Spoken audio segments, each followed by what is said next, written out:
BPod Studios. This is Talkin Rock. Talkin Rock. Your backstage pass to some of your favorite rock artists. Here's your host, Meltdown. Time once again to invade your ear bones with another non-award-winning episode of Talkin Rock. Hey, it's Meltdown. Thanks so much for checking out the program once again today. We've got 3 guests on the show today, as you saw from the description. 2 of them are not in rock bands, but 2 of them are heavily involved in the world of rock and gave me 2 fascinating conversations. So we'll talk with rock journalist, author Martin Popoff coming up here in a few minutes. And then Renee Richardson, she's the philanthropic director at All Within My Hands. That's Metallica's foundation. Really cool stuff from Renee and Martin coming up. But first, it's Gil Moore from Triumph. They've got this new Triumph tribute album coming out on June 6th. It's called Magic Power, an all-star tribute to Triumph. And it's got the likes of Sebastian Bach, Dee Snider, Bumblefoot, Alex Lifeson, Phil X, who actually was in Triumph in the early 90s, Kenny Aronoff, Brian Tishy, Tommy Aldridge. It's like a who's who in the rock world playing tribute to Triumph with all their best songs on this album. Fight the Good Fight, I Live for the Weekend, Magic Power, of course. I mean, all sorts of great Triumph tracks redone by current and just music legends. You can watch all these interviews at WRIF.com. I had to start the interview off with Gil by sending my condolences towards Toronto for his hockey team's exit from the NHL playoffs. I appreciate that, Meltdown. Yeah, that was a rough one last night. It was. Yeah, as a matter of fact, I was texting some of my friends that are on this record what I should ask you about, and Tyler from Theory of a Dead Man said, are you rooting for Edmonton now? You want me to ask you if you're rooting for the Oilers? Well, yeah, I'm going to stay Canadian for sure. You know, we got to, hey, this is our game, I thought, come on. We got to see those Oilers coming through now. Yeah, they got so much firepower, too. I think I texted him about that. It's like, I mean, obviously they came close last year, but, man, just a lot of firepower on that team. Yeah, well, us Canadian boys know how to play hockey. That's right. Or we're supposed to. Yeah. Did you play growing up? Yeah, I sure did. I had no intention of being a drummer. That was just a fallback after I failed as an NHL hockey player. The way I grew up, every kid in my neighborhood, like you could have done a survey and got 100%. Every kid, I want to play in the NHL. I want to play in the NHL. I want to play in the NHL. And our dads all took us, to hockey practice 4:30, 5:30 in the morning, something like that. And we started in the Toronto Township Hockey League here in Tadpole B. And worked our way up to Tadpole A, and then it kept going from there until we became frogs or whatever. Yeah, that's great. Yeah, and you went to play hockey at 5:30 in the morning before Timmy Hose was even a thing. Tim Horton was still in the league. Yeah, exactly, he was, and I got to tell you, there's been great advancements in hockey, but it's it was really, in my growing up, it was just fundamental to everything. I mean, we'd come back from hockey practice and we'd go play ball hockey on the street. Yep. Couldn't get enough hockey. And, eventually all of the kids that I grew up with, we all realized, we all looked around, well, none of us are quite good enough. I think out of the entire league, I think there's maybe like 1 or 2 guys, that made it through. That's how tremendously talented these athletes are. You just look at them; they're just, 1 in a million kind of athletes that actually make it through to the big leagues. And so I started at the bottom again, over on the drumming side, and trying to figure out how to do that. That was the next move in my life. Yeah, that's great. I kind of had the same epiphany when I was about 16. It's like, do I drive and try to get a job, or do I keep plugging away? And at 5'6", I didn't think I was going to have much luck in the pros. And I didn't play at a very high level, but yeah, I feel you there. We'd come home, play street hockey as well. Yep. So, well, let's talk about this Magic Power, the All-Star tribute to Triumph. The one thing that struck me, except for the Envy of None track, is that a lot of the tracks, they didn't really veer much from the original. Yeah, so there were a number like that, and then there was a few that went the other way, like like Alex Lifeson and Envy of None. They took the track that Blinding Lights show, and they just made it completely their own track. I'm friends with all the guys on that band. The only person I haven't met is Maya, the singer, and she did an awesome job. Creating kind of a haunting feel, I would call it. A really kind of textural landscape. And then the other big change up was it was Nancy Wilson from Heart, who just absolutely killed Fight the Good Fight in only way she could with her signature voice. Very, very different from, Rick's original melody, or I wouldn't say melody so much as style. Yeah. I mean, I was looking at this and I have a million questions. Then I'm like thinking, well, do I have any questions?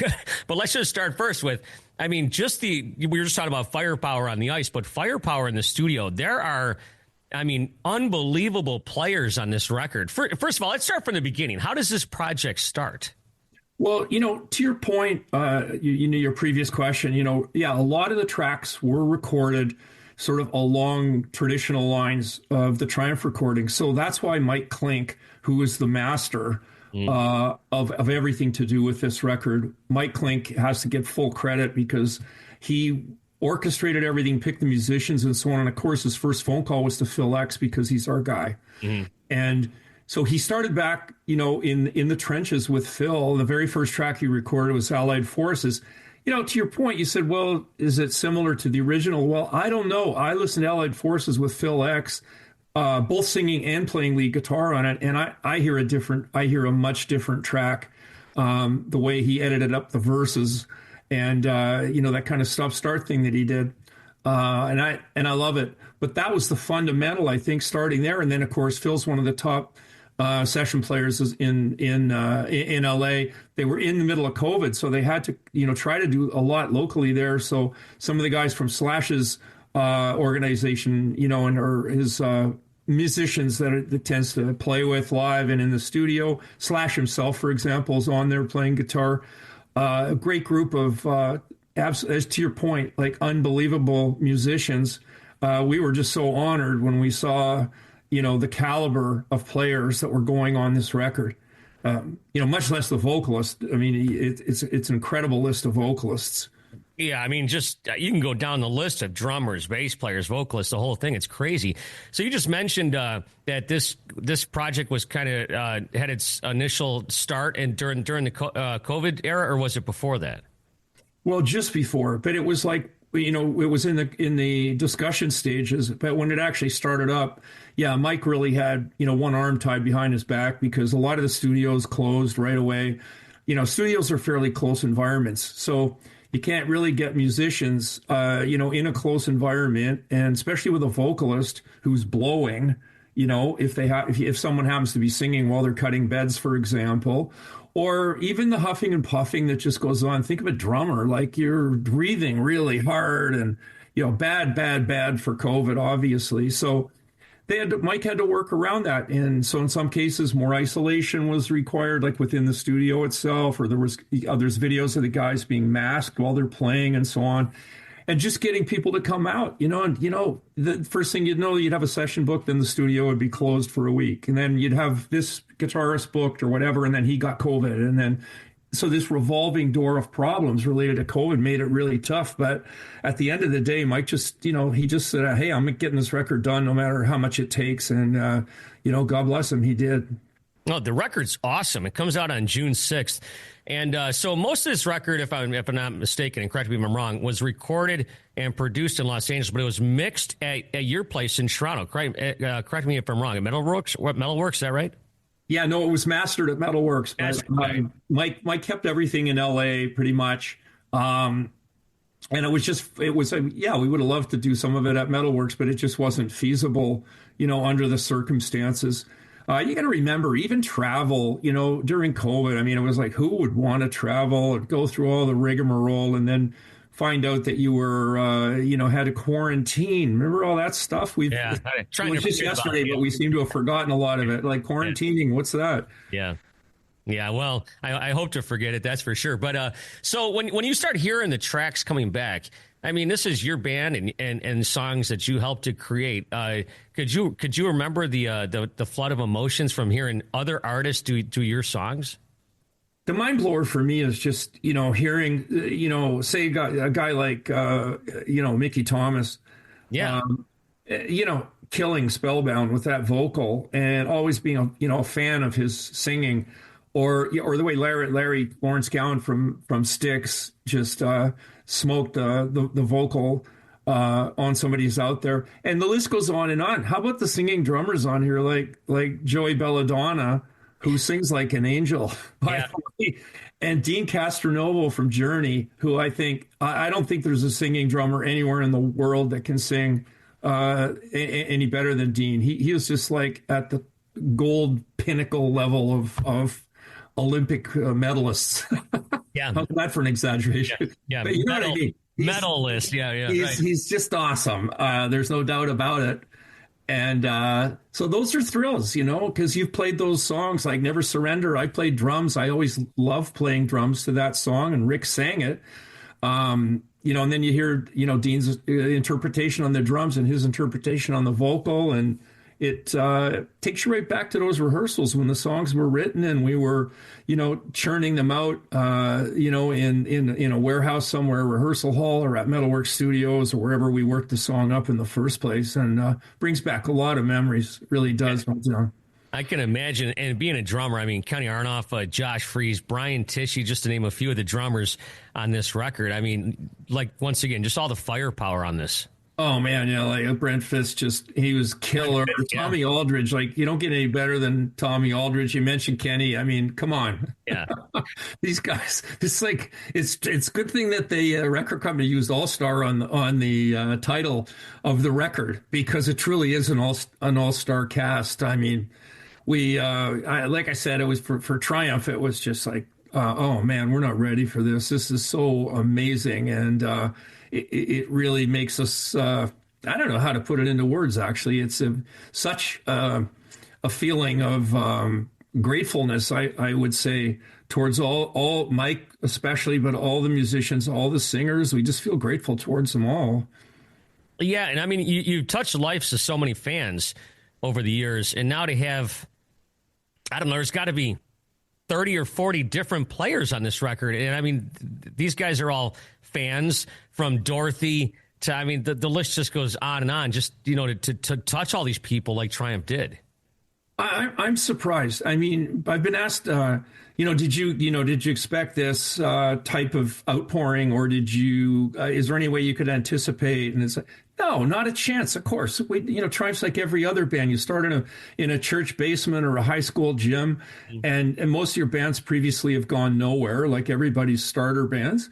And, that's the expectation. The expectation is, well, I'll probably get fired, probably won't get asked to come back, instead of getting $500 next time, we'll get $400. You get all these negative expectations. And then, suddenly when the audience, reacts to the band, which in Triumph was the first time for me it was ever instantaneous. And same thing for Mike and Rick. And you just go, what the heck is this all about? These people are they got the jaw drop going, and, they're loving what we're doing. And so it was very easy to accelerate the band. It was just like, okay, pour more gasoline on it, away we go. Yeah. Heck, but you never anticipate this outcome. So to answer your question, no, you can't forecast any of this kind of, whether it's gold records or Hall of Fame stuff or a tribute record. You just don't. You're just starting. You're just kids, and you're just trying to make some music and, impress some girls. I was going to say, that was always an important part of it. I was just going to say, yeah, the girls have to come in there somewhere, right? But yeah, my friend Bumblefoot is on the record, and he is one of the best guitar players I've ever seen. And he just wanted me to say hello, and it was a pleasure and honor to be on the album. That's high praise coming from someone like that. I mean, Slash is on the record, like you mentioned, doing that slide guitar. It's just unbelievable. Yeah, I mean, the guitarists are just a cavalcade of wizards, is what I would say.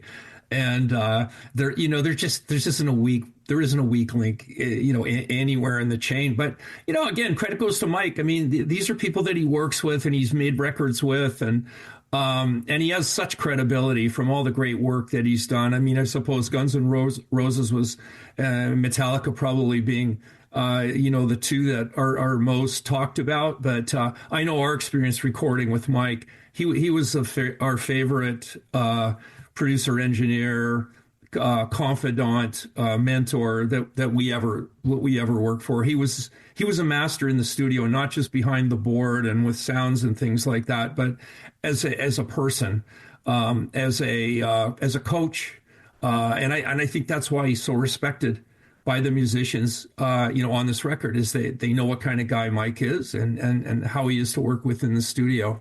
Yeah, I was going to say, I never recorded a record, but you got the three of you guys, you, Rick, and Mike, and then would you say that Mike Klink, a guy like that, is like maybe like a fourth member, so to speak?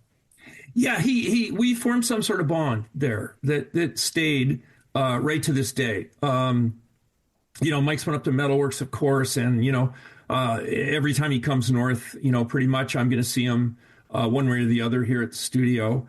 And so it's become a lifelong friendship is what it amounted to. Whereas, we had other great producers that, you meet, you had a great time with or whatever, but you kind of lose track of each other. Whereas in this case, it became more like, buddies, I would say, on a different level.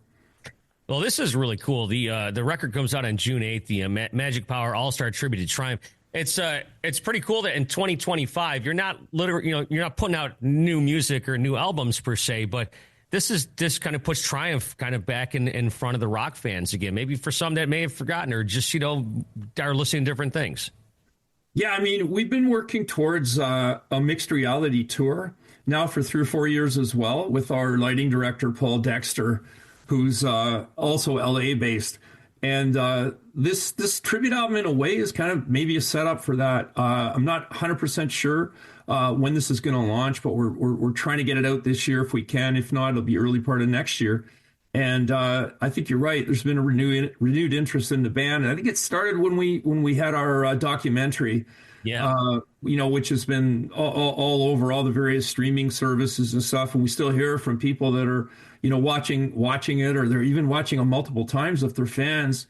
So it's maybe the fact that we've been away as far as touring actually is a good thing. And we certainly aren't overexposed. Let's put it that way, Meltdown. We played those gigs in 2008. Those 2 festivals that we played, both down by Dallas and the one in Sweden. And we did that for a purpose. We did that because we wanted our kids to see the band, but it wasn't an attempt to put, say, Mike, Rick, and Gil back together as the original lineup and play, tours for different reasons personally. I mean, we certainly had the offers to do it. We could have done it. And, my hat's off to the bands that are from our, era, let's say, that kept playing and play, the Iron Maidens and so on. And some of the bands that have just seemed to be AC/DC. Holy smokes! I mean, I know they've lost, some of the members along the way, and there's been some tough times. But there's Angus, still going. Yeah. And I remember him from the very first time when they were just starting out. Yeah. So, but that wasn't Triumph. I mean, we got to a certain point, and we had different things. Rick wanted to do some different things musically. I was more comfortable behind the scenes. So the whole Metalworks thing for me was a passion project, and I had some family issues that made me want to stay home. I wanted to be with my kids. So there were these personal things that just made continuing touring and being away not really what was in the cards for the three of us. Yeah, and sometimes you're not out there touring, not putting yourself in front of people, like you said. Maybe people forget for a little bit or whatever the case is. You just mentioned a mixed reality tour. I'm not sure if I know what that is or is it's been announced. I don't even know what you're talking about. Well, the reason you don't know is because it doesn't exist. So, and I've had people ask me, well, is that like what ABBA's doing in London? And I say, well, no, it's not. That's a lot of 3-dimensional content and so on. But it's kind of an animated movie, if you will. Whereas Paul Dexter, he did Ronnie Dio from Black Sabbath's initial hologram events that were done. He also did Frank Zappa, which is where I caught up from. And I said, because we're buddies, and I said, Paul, can we do something with Triumph? So we talked about it, and he said, well, take a look at Frank's hologram. And so I went and saw it. We went to back to the hotel after the gig, and I said, no, this would never work for Triumph. So we were kind of scratching our heads saying, well, what could we do? Because we both like technology, and I've always been a geek when it comes to lighting and sound and things. So we started to investigate.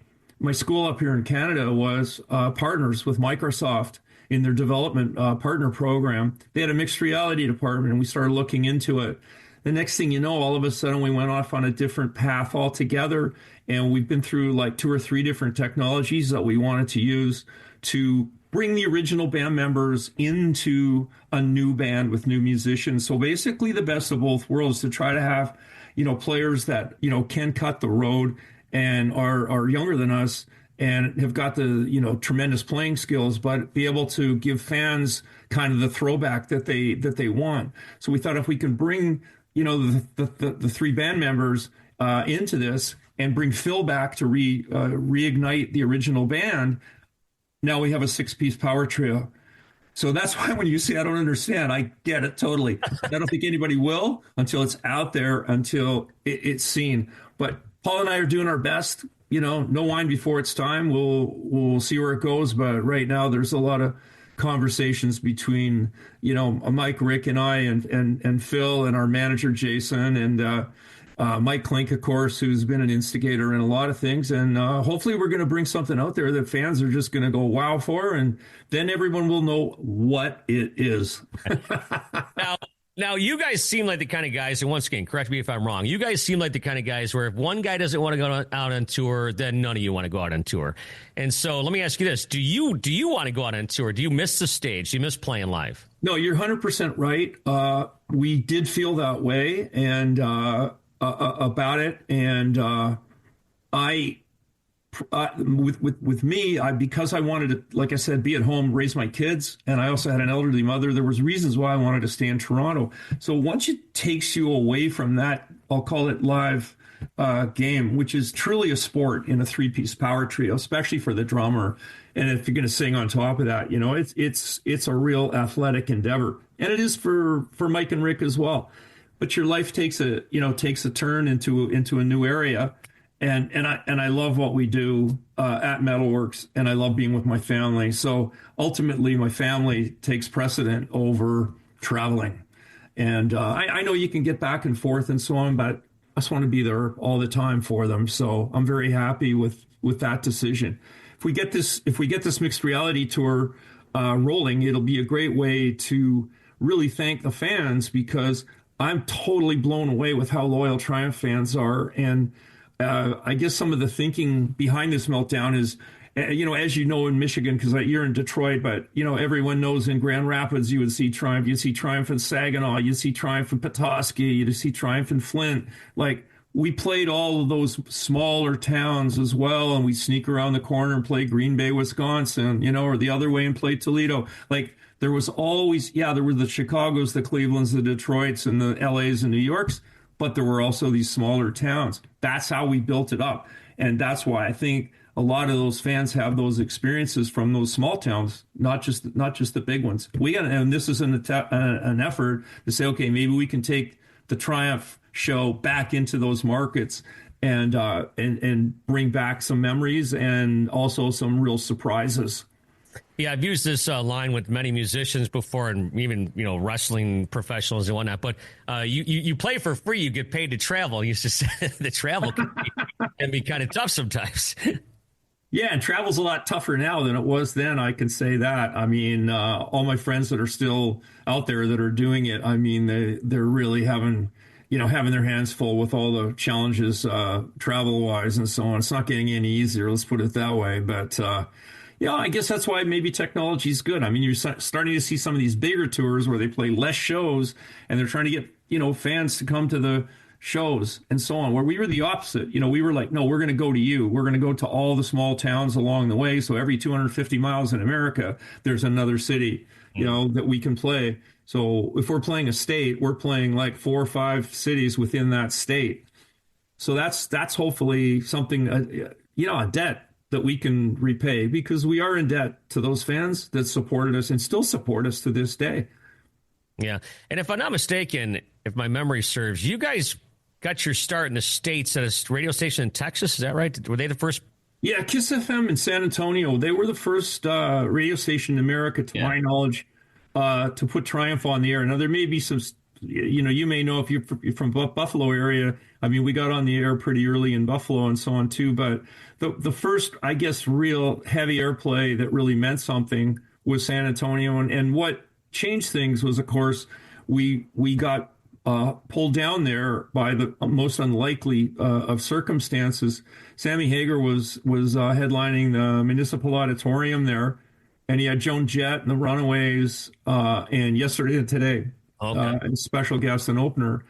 And Sammy went and decided to pull the plug on that and go and play open for Kiss in Madison Square. Yeah. And his decision to do that, we should tip our hat to Sammy Hagar for that one, because they called us and they said, "Can you take Sammy's place?" And we're kind of like, well, how's that going to work? You're going to issue a whole bunch of ticket refunds, and oh no, we don't think people will want ticket refunds. You guys are actually really big here, and you just don't know it. And we thought, okay, well, that's nice, but we're also greenhorns, and we're really not ready for prime time. But we all looked at each other and just kind of pumped each other up and said, hey, it's go big or go home. So you're going to have to go down there, and you're really going to choke your guts out, make a fool of yourself, or maybe it'll just work. And of course, we go down there. Like I said, it was the first time going from, I forget what the biggest gig we'd played was, maybe 1,500 people, something like that. The Municipal Auditorium, 5,200 seats, sold out clean. Not one ticket that wasn't sold. And they just went berserk. So it was like all of a sudden it was easy. It was like, Jesus, what happened? And then the promoter's like, oh, we got to go play Austin. We got to go play Corpus Christi. We got to go play. Yeah, and that whole we got to go play thing just started like kind of a steamroller. So that's where the seed was planted, and forever grateful to, the great state of Texas for launching Triumph. Yeah, and Sammy, I guess, in a roundabout way. So you just mentioned, you're playing 5,200 seat theater or something, and I was just thinking about this as you were talking, because I think I've seen footage of this online recently, and of course I've seen it for years. But that Day on the Green show, it was what, 83? We played Day in the Green multiple times. I think twice to be exact. Okay. At Alameda Stadium for Bill Graham. That was big crowds. But we actually played a bigger show in Canada prior to that, like right in 1978, when we were just beyond fledgling stage, but we were blowing up in Canada because of what had happened in Texas. So there was all this interest in Triumph. So on the Canada Jam show, which was at that point the biggest show a festival that had ever happened in Canada, it was 110,000 attendees. Wow. At Mossport Racetrack.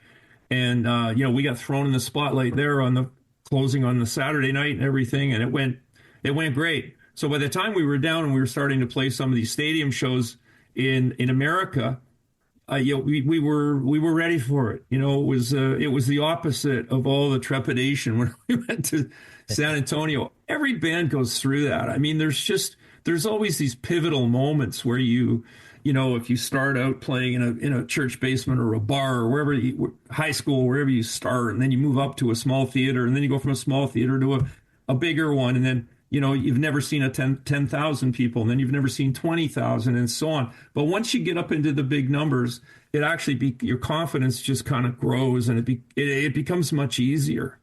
Yeah, it reminds me of when my son would play hockey. We'll get back to the hockey. And he was a 14-year-old playing with 16-year-olds. And sometimes you got to throw them in the deep end, and they will sink or swim.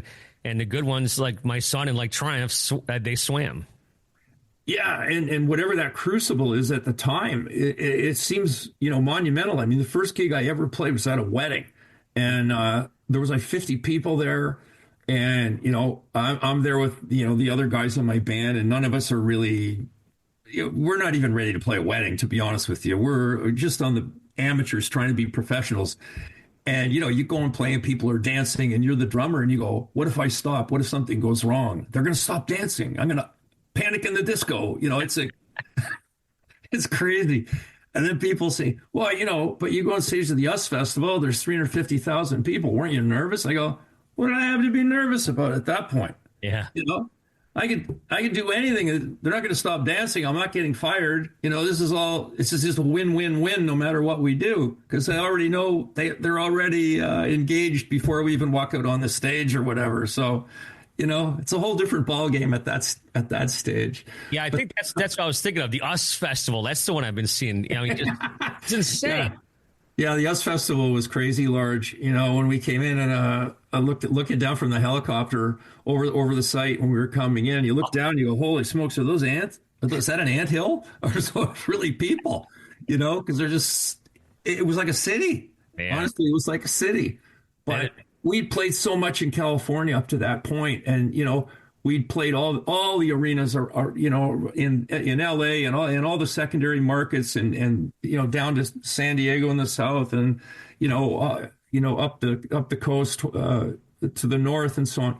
So there was really no hesitancy on our part and of any sort of thing to do with acceptance, nor would there be, I think, for any of the bands. They were all bands that were headliners in their own right that were on Heavy Metal Sunday. And for crying out loud, the day before that show, we just played a stadium with ZZ Top at the Tangerine Bowl in Orlando, which is 55,000, which sounds like nothing compared to you know what happened at the US Festival. But you know, 55,000 is not just your small tea party. You know? Yeah, that's a lot as well. Well, I'll tell you what, Gil, we'll let you fly here to continue watching the NHL playoffs. Magic Power All-Star Tribute to Triumph comes out on June 6th. It's an unbelievable record. Sebastian Bach, Dee Snider, I mean, Nita Strauss, and with all the musicians we mentioned. It's really cool, and I'm really happy for you guys and to get this honor, I suppose. All these great musicians covering your stuff. Yeah, thanks, Meltdown. It really is, you know, a real honor for us. We're fans of, you know, so many of them, if not all of them. You know, our paths have crossed with some of them. So there's a few that are friends, like Sebastian, Alex Lifeson, or you know, personal friends and so on. But Lawrence from Styx. But for the most part, you know, like the people that we may have played on stages with or not played on stages with, but just admired, you know, from afar. Listening to their music on the radio like everybody else. And to have this all come together, you know, with Mike Klink's baton and his recording and producing skills is a once-in-a-lifetime experience. And, yeah, a really nice one. And by the way, before we go, I got to give a shout-out to my friends from the Killer Dwarfs. I wore this shirt just for you. So. They're a great band. Love those guys. Yeah, Canadian band. There you go. That's right. That's why I did it for you. So, Gil, thanks so much for your time. Really appreciate it. Hey, Meltdown's a lot of fun. So we'll see you soon.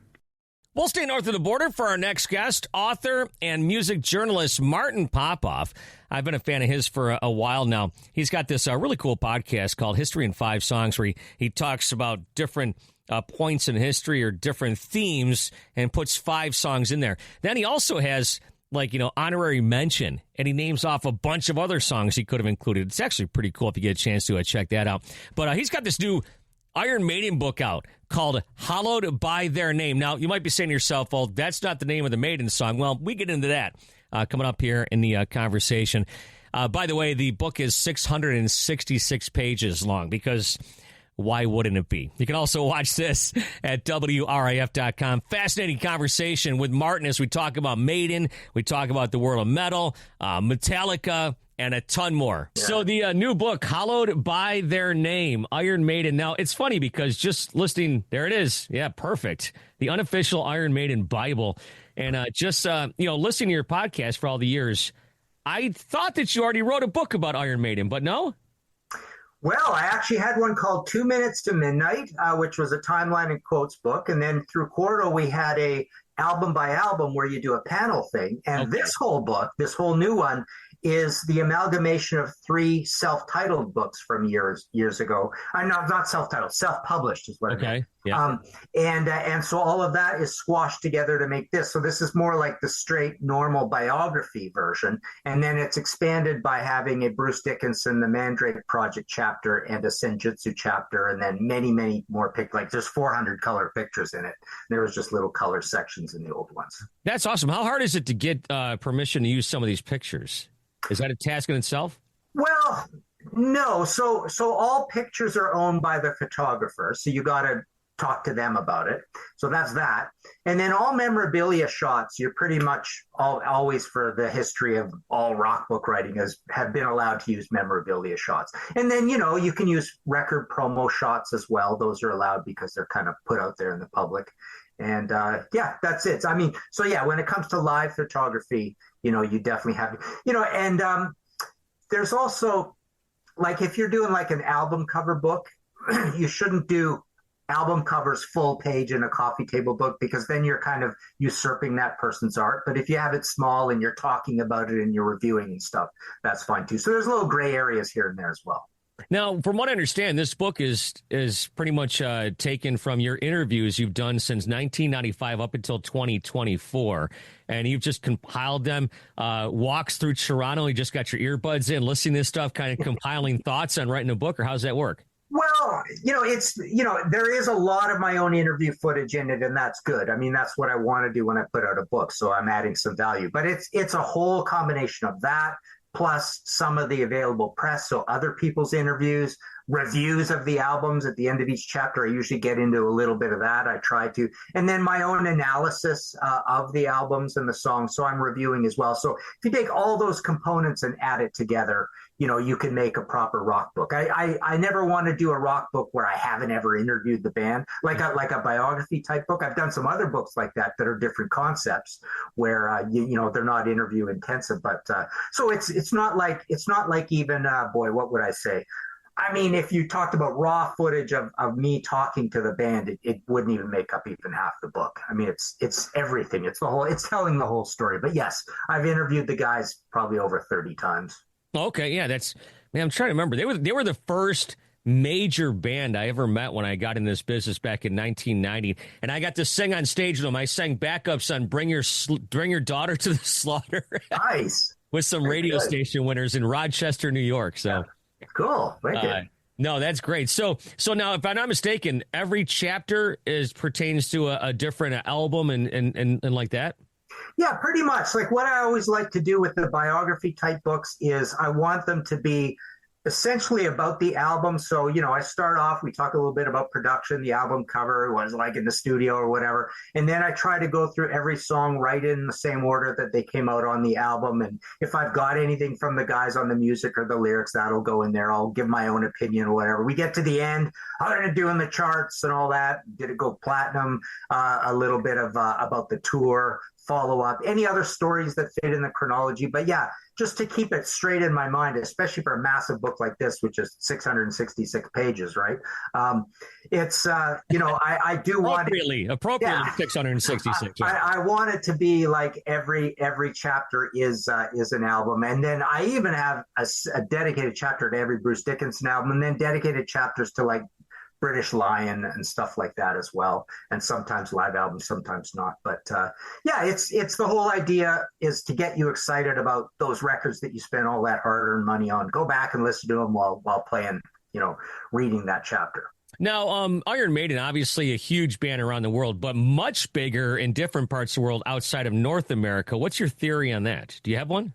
Yeah, I love that about them. I mean, really, I think they're probably, maybe I have blinders on. I don't know other bands like this, but to my mind, it's Iron Maiden and Deep Purple seem to be the two bands, at least in our dad rock world, that seem to want to put the effort in to play all these non-Western countries. So Iron Maiden's a great global band, and of course, when they did the Flight 666 movie, Bruce is flying the plane around. So, that even just that idea, the logistics of having your own plane and putting everybody on it and the gear and flying around to these places makes it easier as well. So I love that about them. I think certain things translate well, like the whole idea of Eddie and the artwork and the mascot. The stage show is very vibrant, and it's fairly easy to understand music, I suppose, comparing it to today's metal. But yeah, for whatever reason, they just have turned into a great cosmopolitan band. Maybe that starts with, Rock in Rio and stuff like that. Like South America, Asia, they've been everywhere. So they remind me a lot of Deep Purple in that respect. And you just talked about Eddie. I'm trying to think if is there another mascot that's as big as Eddie in the hard rock and metal world? I mean, Disturbed has like their guy, and I guess Megadeth to a certain degree, but that's kind of like something that's kind of unique for Iron Maiden, isn't it? Yeah, you think of them all. You got Vic Rattlehead with Megadeth. You've got Snaggletooth with Motorhead. Testament's got one. Marillion kind of. It's interesting. I think I mentioned this in the book, but Marillion's on the same label as Maiden, and they're coming up around the same time. New wave of British progressive music, I suppose. But they've kind of got that mascot guy. So people have tried it over the years. Riot has the the seal head guy. And Dio has Murray, right? So yeah, there's a few out there, but not nearly as big as Maiden, because they just hammered the hell out of it, right? He's on everything. It's dedicated Eddies for the tours and all the single sleeves and all that.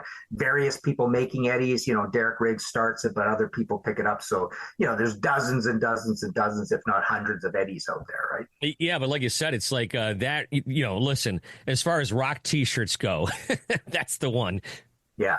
Yeah, and it's so distinct, and you can spot it a mile away because they also have that stark red and white logo. And then Eddie's, usually there's some neon green in there. So it's a garish color scheme. It's very cartoony, but it does translate well to a rock T-shirt for sure. Yeah. And so I was going to, sometimes when somebody writes a book, I could say like, well, what did you learn about this band? But I mean, these are all your interviews, so you already knew all this stuff. But what do you think like a Maiden fan could really take away from this book? I think they would take away the sense of ambition that the band had, how organized they were, and how responsible they were all along the way. There's some drinking stories and stuff in there as well. I mean, I think I do a good job of putting it in context to the new wave of British heavy metal. There's a lot of that at the beginning of the book, like how they fit in and kind of dominated that scene. I just recently did I think I did a podcast episode like this too, but we have a YouTube channel called The Contrarians, and I did one of these, if you wanted the least snobby list of the greatest 10 new wave of British heavy metal albums, so you're not acting like a record snob and picking all the obscurities and stuff, you could literally put 5 Iron Maiden albums and 3 Def Leppard albums on that list of 10 and just leave 2 slots to be snobby about, right?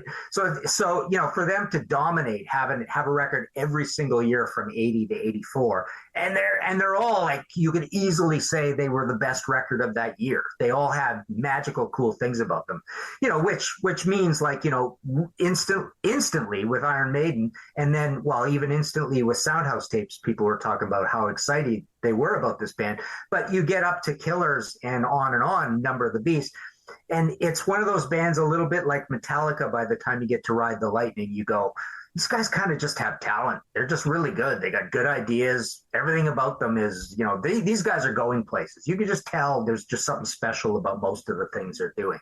Yeah, now I discovered rock music in the early 80s. The new wave of British heavy metal had kind of already taken off. But, I mean, Iron Maiden really was the band that came out of that and continued to thrive. A lot of these bands, if they're still continuing today, are playing, clubs or opening up, theater shows or something like that. And those bands set themselves apart. Yeah, for the new wave of British heavy metal, almost nobody did anything. None of them even came over and did anything, and a few of them briefly came over. But the biggest ones really are just Def Leppard's kind of a special case because they became more of an Americanized kind of band. But it's really just Iron Maiden, Motorhead, and Saxon just dropped very quickly. Motorhead just stayed a cult band but made good music and kept. And then Lemmy moves to LA and they kind of become an Americanized band. But the other funny thing about Maiden and all this is all of those new wave of British heavy metal bands. Saxon's a great example of this. The modern day Saxon is like Saxon goes to the gym and becomes a gleaming power metal machine kind of thing. Like, it's hard to distinguish a modern day Saxon album from a modern day Accept or a modern day Judas Priest album. Saxon does not sound like the gritty ZZ Top biker rock band that was big in the new wave British heavy metal, whereas Maiden, they kind of came up with this sound around Peace of Mind, I would say, because I remember thinking Power Slave was the first album that sounded like kind of like the last album. Before that, they were all different. But they kind of come up with a sound, and they just stick with that sound for the rest of their whole career, right down to even like the production values sounding a little antique-y and old school, right? So and Saxon didn't do that. And Motorhead became a much better. Again, Motorhead goes to the gym version of Motorhead. But Maiden, yeah, it's almost like it's ludicrous to think of them as a new wave of British heavy metal band 45 years later, but they literally sound just like they did back then. Yeah, I think that the key to their sound, and this is just my opinion, is obviously Bruce. Bruce is Bruce, but Steve Harris, I think, is that secret ingredient in there. Well, the neat thing about them is they have just personality in all the player positions, right? They got Steve's bass sound, what he wants to play. Also, you got Steve's lyrics and Bruce's lyrics, which are very similar to each other. You've got the famous guitar harmony solos. Yeah. Or licks. It's not always solo. Sometimes it's literally the licks of the songs. And you've even got a drummer that has a sound of his own, with Nico kind of jumping into the fills early and buried down the, just all that doom doom doom doom doom, coming all the time, right? And then speeding up and slowing down. So you got some humanity, some push and pull in there, and even right down to Kevin Shirley. The production sound that they have, again, with that kind of old school. Low budget kind of sound on purpose sort of thing. They don't want to sound too computerized, and they don't, right? So that's the cool thing. Like, I give them a pass for sticking with their sound and really never changing, but I give them a pass because there's just personality everywhere. Yeah, there's some bands, AC/DC, for example, but Judas Priest, you mentioned them. They have changed a little bit. I think that Richie Faulkner really added to that band, and he kind of took them in a different direction, especially with that record in 2017. I thought that was great. Absolutely, but it is this sort of modern, gleaming, computerized, everything locked down, everything sounds perfect sort of sound, right? And so that's different what most of these bands would do kind of in the 70s. And then Judas Priest changed a lot over time. Yeah. But yeah, they've settled on this pretty modern sound. Whereas Maiden literally, I think at Peace of Mind, that's it. That's the standard lineup, and it was sounding like that forever. Yeah, it's funny. Put on Rock-a-Rolla and then put on Firepower. It's like two different worlds. Exactly. That's the point. Yeah, exactly. You got it. Yeah. So when you put out a record like this, do you send it to the label? Do you send it to all the band members? Well, it was interesting with this one. Like, literally, I've done like 135 books or whatever, right? And there's never really any discussion with the band or anything like that. But this got announced to come out, and their attorneys wanted to look at it. So the publisher sent it to them. And they had a few suggestions, changes. Maybe the original cover, like the logo was a little close to the Iron Maiden logo. I don't know who suggested it, but either they did or we did. We'll put unofficial in there just to make sure nobody thinks it's official. And I think we even changed the title from Hallowed Be Their Name to Hallowed By Their Name.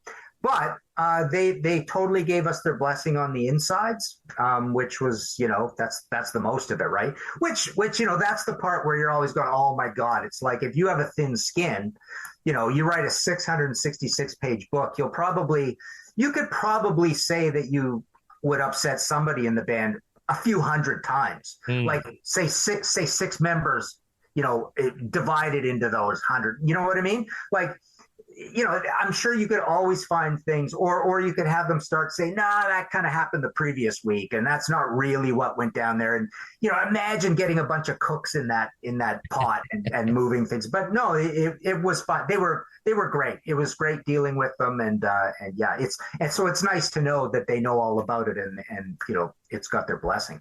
Well, I think that what some people may not know that don't do what we do, if you treat the bands fair and you treat them with respect and you build up a camaraderie over the years and they respect you, I think they're more likely to just let you do your thing.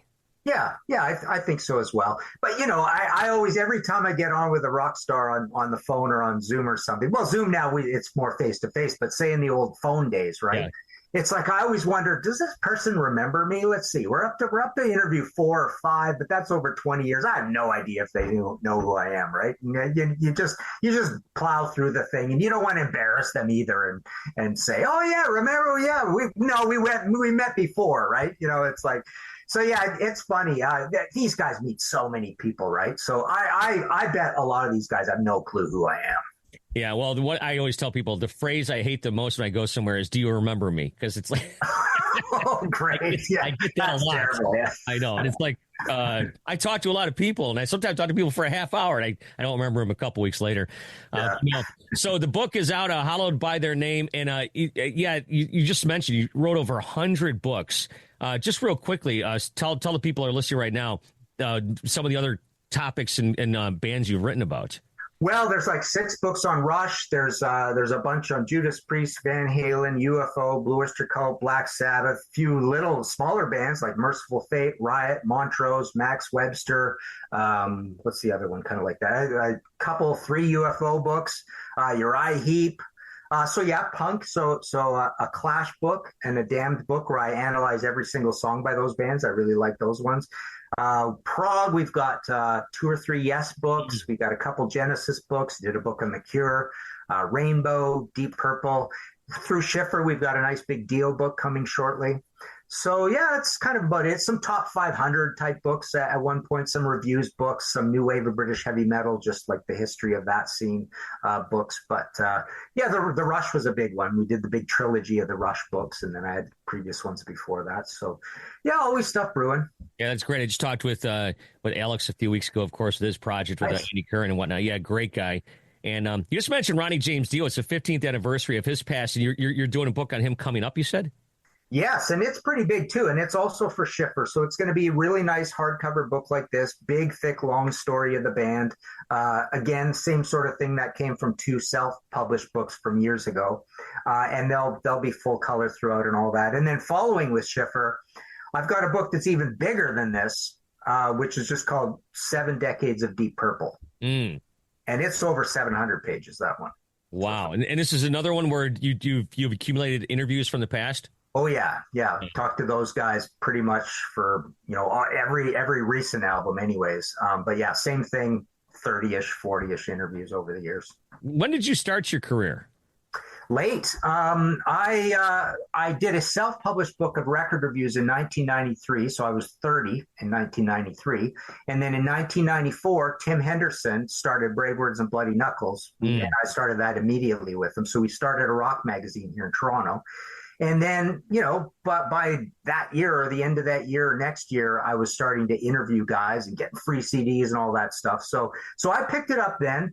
So 94 through to 2000, I also had a side job, but in 2000, I went full time. So that's why I'm able to get a lot of this stuff done. People think that's a lot of books, but I write fast. And I'm one of the only guys of my buddies who write all these books that doesn't have another job. This is my job. So yeah. What was your like your gateway to, because you're a rock heavy metal guy.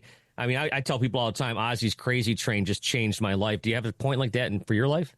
Yeah, I would say, it's funny. The first albums I ever got, I was maybe 6, 7 years old, and we had a brief flirtation with the Columbia Record Club, right? Yeah. And I remember getting Steppenwolf Gold, Three Dog Night Live, and a couple of Creedence Clearwater Revival albums, right? But I could even tell in there it was any heavy elements I liked in it that I liked. So moving forward, I would say when I was about 8 or 9, I would have heard like Zeppelin 4 strikes me as super early for me, Zeppelin 4, and then maybe Black Sabbath Volume 4. So I'm 9 by that point. I think I remember vaguely getting that as a new release. So right around there, right around 9, 10, 11, and then it was, Rush as a new release, Kiss as a new release in 74, but lots of Nazareth, lots of BTO, lots of Deep Purple, Sabbath, the rest of the Zeppelins, all of that right around that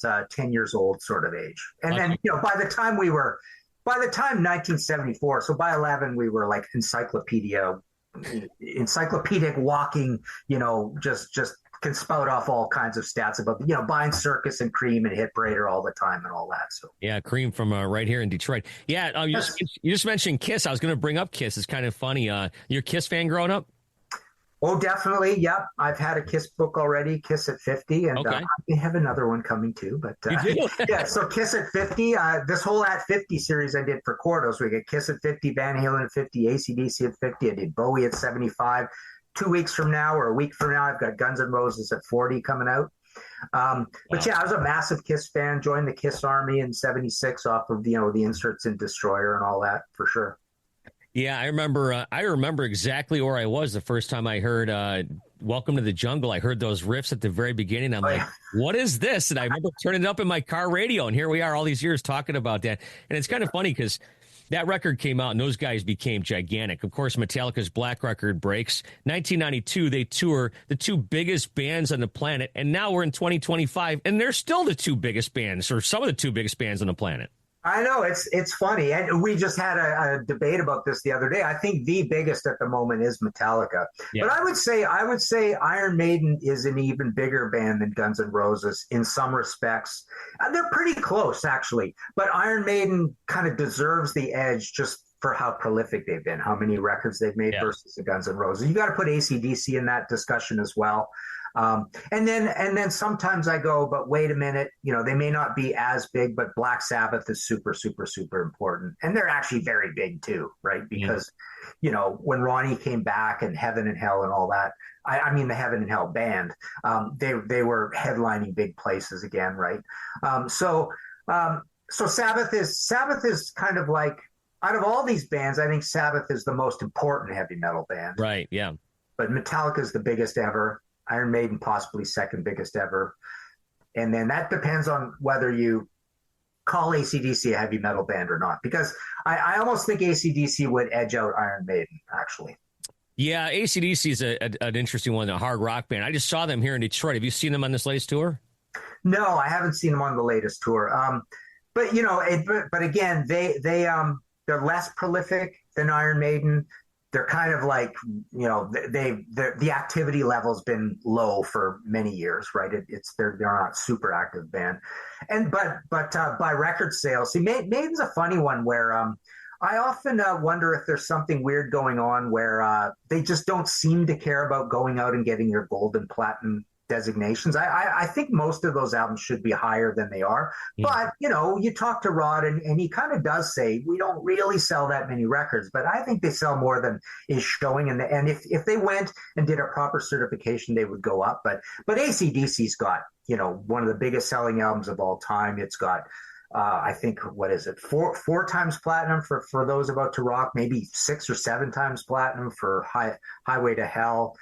5 times platinum for Razor's Edge. Maiden has nothing like that. And Metallica has a lot like that. Metallica is also a huge record. Did you see them when they were in Toronto? Yeah, and that was amazing. And that's the other thing. I think Metallica deserves to be called the biggest heavy metal band over a band like Maiden because they just really put way more thought and money and artisticness into their stage shows and stuff. It's just a bigger presentation, and Maiden's not playing Rogers Center in Toronto. They're playing the Hockey Barn, right? And Metallica actually played Rogers Center. Man, they had to have a strong bill to do it. They could have done it on their own, but having that big ring stage and the all the screens are on those cool tubes and stuff, right? It's very artistic, whereas Maiden's kind of like an old school, here we are, we're in front of this, and here's our eddies, and here's our backdrops and all that kind of thing. It's not the same, it's not at the same sort of level. And even they don't do the crazy, innovative, relentless merchandising kinds of things that a band like Metallica does, like innovative stuff, right?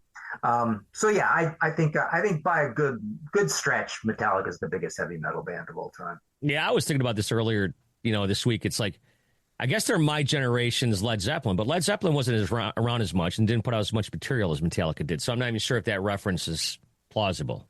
Yeah, as time goes on, in the old days, you would say, oh, Led Zeppelin, biggest band of all time. But as we get more distant, and they still have only 8 albums out, it doesn't look quite as big anymore, and people kind of forget about it. But man, they've sold a lot of records. I think they've got... I think just recently one more clicked over, but I believe they have maybe 3 Diamond albums now, something like that. So, yeah, I'll bet you Robert Plant has a nice dining room table. Exactly. Yeah. I'll tell you what, I could talk rock and roll here for the next 6 hours with you, but I got one final question for you. Just mention the Hockey Barn. Is your Maple Leafs going to do it or what? Or is their goose cooked? God, their goose is cooked. I don't think they're going to do it.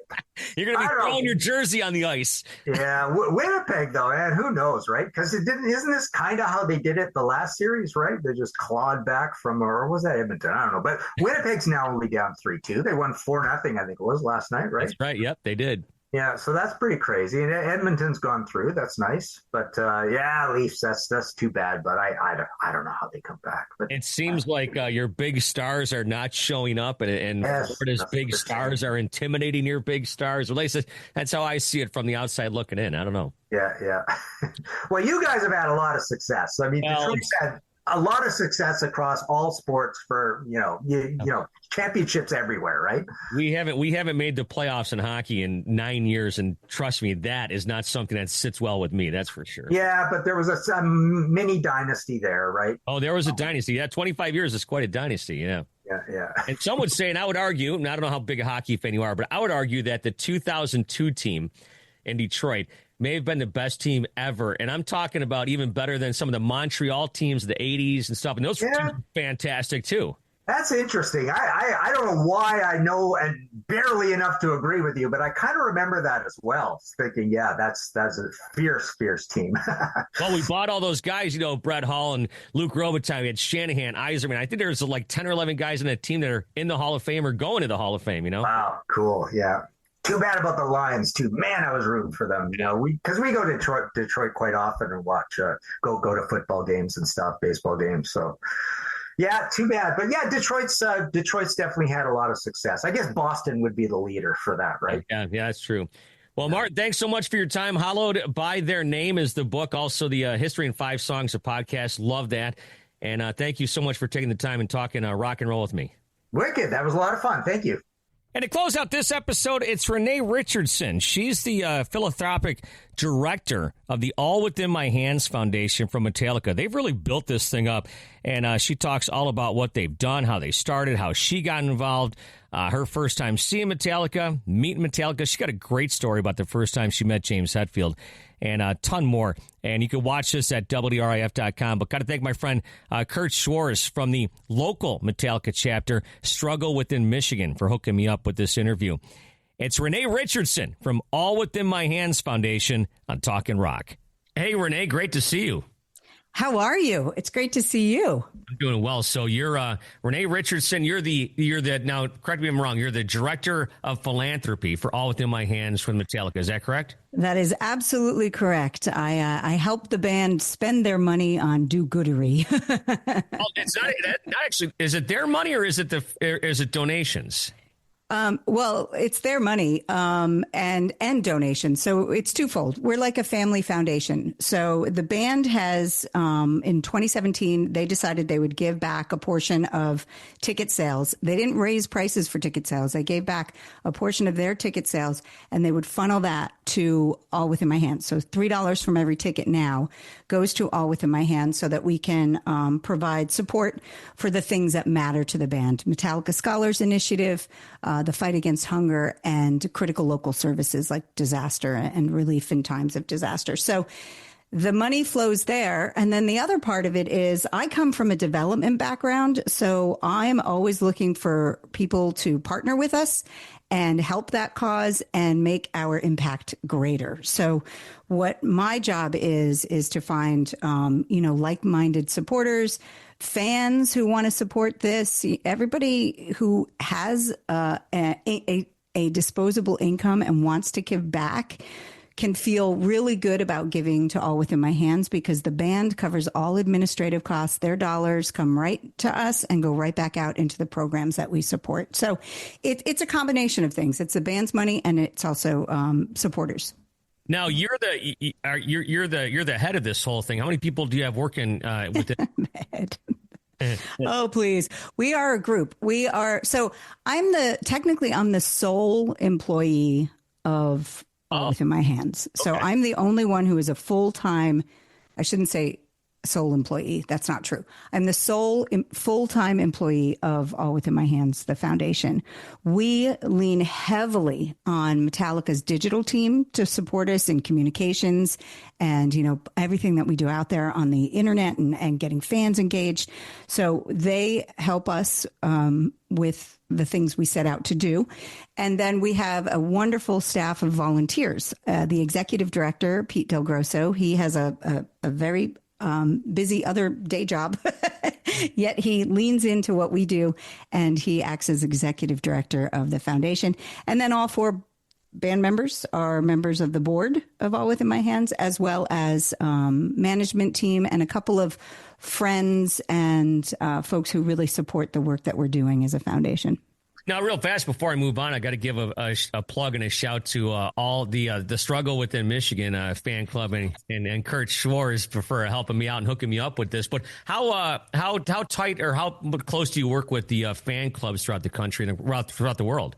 So that has been a beautiful thing, and that's been something that's been growing over the last few years. So in 2019, when we developed our day of service, we leaned on the Metallica fans. I mean, that was something we always knew, that even if you could not give $1, you could give your time. So we created this day of service, and that was the first touch point for All Within My Hands with the fans. Now, Metallica has had their relationship with the fans and the many wonderful fan clubs around the world for many years. But for All Within My Hands to start getting engaged with those folks was really important. And as time has gone on, the relationship has really grown. We started in 2020 when COVID hit. Everything changed, and we couldn't volunteer as a group in the same manner, and food banks needed different kinds of support. So that's when we reached out and developed our month of giving. So May is now Month of Giving, and we checked it out with the fan clubs and said, would you be into a little friendly competition? See who can raise the most funds for All Within My Hands. We'll pick a project every month of May. So we gave back to World Central Kitchen. We've supported Support and Feed. We've supported FarmLink Project. Right now we're doing work for the Metallica Scholars program. So we're helping to raise funds for people who are learning a trade and getting upskilled in a trade so that they can help support their families. So it's been really, really great. And the fan clubs are a huge part of what we do as a foundation. They're kind of like, they're the muscle behind it in a lot of ways for getting the word out and getting drumming up excitement about what All Within My Hands is doing. So shout out to Kurt. He is becoming a dear friend. In fact, I was in the snake pit with him at Virginia Tech, and that was pretty awesome. Yeah, that's great. And speaking of that, so do you travel with the band? Like, you're in Philadelphia this weekend as we record this, like Rob Dietrich from my friend from Blackened and the cigar company. Do you travel with the band? So I travel when it makes sense for the foundation. So if we certainly have volunteer activations as much as we can in every city on tour. I don't always get the opportunity to do those volunteer moments with the fans, which is unfortunate, but I do have a lot of moving parts in my world. So I go out when it really makes sense. I'll be in Philly because we have a lot of Metallica Scholars partners in the area. We also have food banks that we're doing work with. I was in Blacksburg for Virginia Tech because we had a lot of connections there. And I also co-host the Metallica Report, the official podcast for Metallica. And so sometimes I get sent out so that I can capture some audio for our show. That's awesome. And what's the name of the other gentleman that's on the podcast with you? Stefan Shirazi. You guys do a great job, by the way. Well, thank you. We have fun. No, I didn't even realize that was you, to be quite honest with you. That's really cool. Yeah. Well, the more that the more they find out you have a talent at something, the more they bring you into the fold. Try to remember. Do you have a background in media? I do. I was a radio host for 30 years in San Francisco. I was on a morning show at KFOG for about 25 years, and I did a number of years at Live 105. Yeah, KFOG, Live 105, two historic stations. Yeah. Yeah, that's great. So, with that podcast, that's pretty cool. So, you guys, obviously you run the gamut as far as talking with the guys from Metallica about topics and different things like that. And do you guys put that together yourself? Yeah, we do. We're on Pantheon Media, so we work with the team over there to put the, technically get it out there. But Steph and I and Michael and Lane and Mark Ryder and a whole host of folks, we work on it together, and we find where the story goes. We like to give folks a behind the scenes look at what's happening with the bands when we can, and then get them excited about the other stuff that we're doing. All right, I'll tell you what, let me get into some fandom questions here. But first, I want to ask you, how does one get a job with All Within My Hands like you did? How does that start?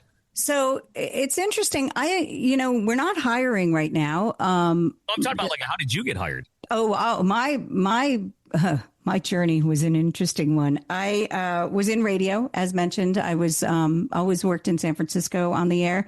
And, you know, when you're in the entertainment and music business in a city like San Francisco, you get to know folks along the way, especially bands that hail from there and call that place home. So I had, you know, reasons to intermingle with the Metallica camp over the years. And then as radio changed and things were just kind of getting less fun in the radio world, I started doing more philanthropic work and using my talent to help nonprofit organizations. So I would help do, you know, auctions and give, you know, put my local celebrity, my name to things that needed to happen. And I really got engaged in Blue Bear School of Music, which is a nonprofit music school in San Francisco. And I'm also on the board for Project Glimmer, which helps foster girls. But working with the nonprofit organizations opened my eyes to this world that is so interesting to me and is so impactful that I really dug in. And at the same time, Metallica were forming their foundation. And so I would talk to members of the management team, and they were talking about how, you know, this was new for them to start a nonprofit organization and have a family foundation. I call it a family foundation. That's how I see it. So, so I was just at a place where all things aligned. I had all this newfound knowledge in the nonprofit sector. I had this entertainment and music background from radio. And so there were things that just came along with this job that nobody had to explain to me, that I could take and just understand what the mission was and understand how to take it forward and then get everybody engaged in that idea. So did you grow up on the West Coast? No, I'm from New York. I'm from Rockland County, New York, and I moved to California in 92 and got into radio shortly thereafter. And then I'm temporarily in South Carolina right now. My dad is aging, and my husband and I said we'd come out here and help him navigate this part of his life. So I'm back and forth on the East and West Coast. Well, good luck to you on that, and of course, you're dead. But thanks. What was the first time I saw Metallica was in 1988 at the Monsters of Rock tour with Van Halen and Doc, and then I met them for the first time in 1991, and I was in the Snake Pit and the Black Album, and that was in Buffalo in December of 1991. So, when was the first time you saw the guys? When was the first time you met them? So first time I saw the guys was 89 at Brendan Byrne Arena. I always forget I think it was the Brendan Byrne Arena. They change the names of these places all the time. It was 89. I was there to see the Cult because I was a massive Cult fan, and my cousin Michelle was a massive Metallica fan, and she dragged me kicking and screaming. I'm like, who are these guys? I don't have any interest in this. So when the Cult were done playing, I went off to the ladies' room, and I was actually in the women's room when they first started playing, and my body just got so stoked. My ears were like on fire, and I'm like, what is this? And I ran out, and there they were, and it was awesome. It was like a moment of awakening to that, a hard band that could sound so clean and tight was really what I took to at that time. So that was my first show. Seen them quite a few times over the years. And first time I met them, I don't even really remember when I first met them. That's funny. It was obviously back in your days in San Francisco. Correct? Yeah. You know, like when I was in radio, I'd go to movie screenings, and Lars would be in the theater, and we had mutual friends. And so I think probably first official meeting might not have been until I was on staff as All Within My Hands, like that. We exchanged names, and, they got to know who I was. Yeah, I've had some memorable interviews with them. I just interviewed when they were here in Detroit a year and a half ago. I talked to Robert in a two-part interview, and he was great. I talk about this sometimes on the air, but James to me is my favorite. He like epitomizes rock star. And he's so approachable, and he's a nice guy. And I remember waiting for Robert, and I've had a chance to interview and meet James a bunch, but and he drove by in his SUV and got out, and he's like, "Hey guys, what's happening?" That's just how he is. He's just a nice guy, Yes, absolutely. And what about your experience with James and Robert and Jason, perhaps maybe? So I have a great James story. All right, you're helping me remember this. It was San Francisco. It was Metallica night at the San Francisco Giants. I had just come on board as a new person in the Metallica camp. I was sitting in the underbelly of the ballpark waiting for, I was helping out with the VIP section because I have, I know the ballpark, and so I was just there to help out. I was still very new to the organization. And James was the first one to walk in, and we introduced ourselves, and I explained how I was going to be helping with the foundation. And I asked him, I was like, I know you're most interested in the Metallica Scholars portion of what we're doing, and getting tradespeople upskilled and giving back to education in that manner. And so he started to tell me all about Mike Rowe and how he just loved Mike's philosophy. And we sat there for, 15, 20 minutes talking about Mike Rowe. And when I went out to the VIP area to do the job that I was assigned that day, who walks by but frickin' Mike Rowe? So I looked at him, I'm like, Mike, because I know him from, from San Francisco radio stuff. So I'm like, Mike, James and I were just talking about you. And he was like, oh, can I go back and see him? And I was like, yeah, let's get you back there. So I sent him back. They hung out. It was also Mike Rowe's girlfriend's birthday, and he was gone from her for like 45 minutes, and I had to entertain her, and I felt very bad about that. But anyway, I hope you get a nice present. When I was on the field before James and Kirk were going to play the national anthem, James, and this was the moment, like, I've never get really stunned by rock stars because I've been in this world for so long. But James came walking out from the dugout, and he's just tall, and, he's such a presence. And he walked straight up to me, little old me, standing there doing whatever I had to be doing.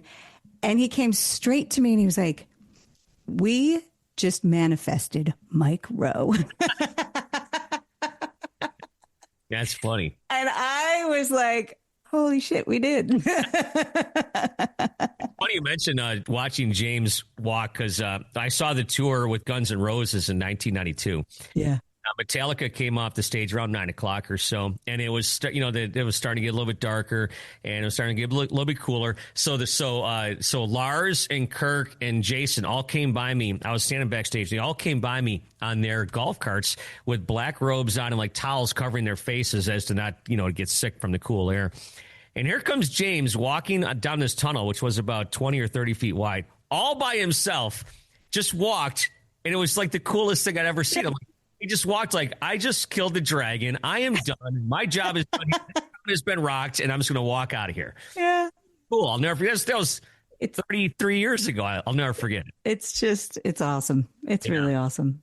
Well, I'll tell you what, we could share Metallica stories all day long, I'm sure, but I just want to make sure that people know about the foundation. All within my hands, of course. A lot of people, the guys from Metallica have been doing this great work for years. Mm-hmm. They can punch up the website. They can, help out wherever you may be, and of course, donate their time and money as well, correct?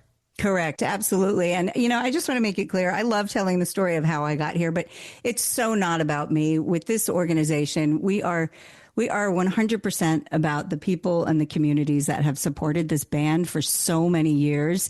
And we want to show them, Metallica fans, new and old, really love to give back and support each other. And the family is a really wonderful, wonderful group. So it's about the work that we're doing together. And I'm just really proud to help talk about it with you. And of course, next time you come to Detroit, we have to hang out. Oh, yes. I love Detroit. Last time I was there, the show. Okay. So that was for 2024, right? They were in Detroit. November. Yep. Yep. So that show was probably my third or fourth on that part of the tour. And it's still the memory of the energy from the crowd at that first show was so great. And then I got the flu on Saturday and I couldn't go to the second show. And I was so sad because I was stuck in a hotel with the flu. But people of Detroit, I love you guys, man. I'll definitely come visit you the next time I'm there. That's a lot of Talkin' Rock for this Memorial Day weekend. Thank you guys so much for checking it out. Got to thank Gil Moore for taking the time, Martin Popoff, and Renee Richardson as well. I'll tell you what, a guy like Martin, or even Renee, because we talked for a little while off camera, as well as Gil and Martin. I talked to all these guys after we stopped the recording process. And all these guys are just so nice and just great to talk to. And, Gil started telling me Triumph stories. I'm like, hey, man, I got to go. I got a radio show to do. And Martin, just an encyclopedia of rock and roll knowledge. So it was really cool to pick his brain as well. Hope you guys have a great Memorial Day weekend wherever you are. Of course, as always, thinking of the heroes who have served and sacrificed for this great country. Thank you. And, of course, thank you for listening to Talkin' Rock. Thank you for listening to Talkin' Rock with Meltdown. You can help this podcast grow by giving it a 5-star rating and writing a review on Apple and iTunes. Plus, feel free to subscribe and share it with your friends. Until next time, thanks for listening to Talkin' Rock.